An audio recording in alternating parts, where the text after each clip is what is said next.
There's some new developments tonight in the search for the person who shot and killed a 13-year-old boy in Queens. The NYPD released new photos of the man they're looking for. One of the photos shows the suspect holding a gun and a backpack with the Jaws logo. Sanjay Samuel was shot in the head near a Dunkin' Donuts in Cambria Heights Monday morning. He died yesterday. Still unclear whether he was the intended target. Let's turn now to the mayor's race, where the fatal shooting of a 13-year-old walking to school in Queens is now touching off a debate about public safety. Political reporter Marcia Kramer joins us with the story. Marcia. Well, Justin, Christine, it started off pretty innocently enough when I asked the mayor about the demand by students' family for cops to find the killer.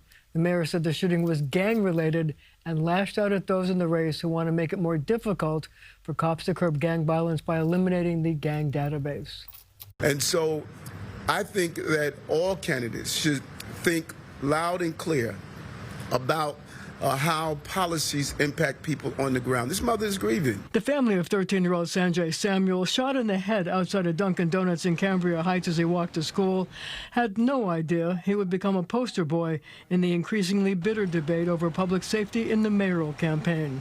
The mayor says the shooting was gang-related, using it as a springboard to attack Zohran Mamdani, who has called for eliminating the gang database, which cops say helps him to crack down on gang violence. It's clear that his lack of fully understanding the full scope of public safety, if he were to become the mayor, it's just going to impact the quality of life of our city. When you have these tragic shootings, it hits at the core of your feeling of safety. The perception hurts you. So every mother, I'm sure, is worried right now about their child and their child moving around the city. A spokesperson for the Queens Assemblyman told CBS News New York that he is against the gang database because it puts individuals on a list on the basis of suspicion rather than fact. Republican Curtis Sliwa, who is generally a law and order candidate, pointed out that some gang members have turned their lives around by joining the Guardian Angel subway patrols. So he wants the gang database to eliminate those who have left gang life. We need the gang list, but we need to cull it when people are no longer involved with gangs. You'd be surprised at the number of people who are involved with the Savage Nomads, Savage Codes, Black Spades, all the gangs in the Bronx when I first started, now gainfully employed. Andrew Cuomo talked about Sanjay Samuel's death as he offered a 5-point plan to combat gun violence.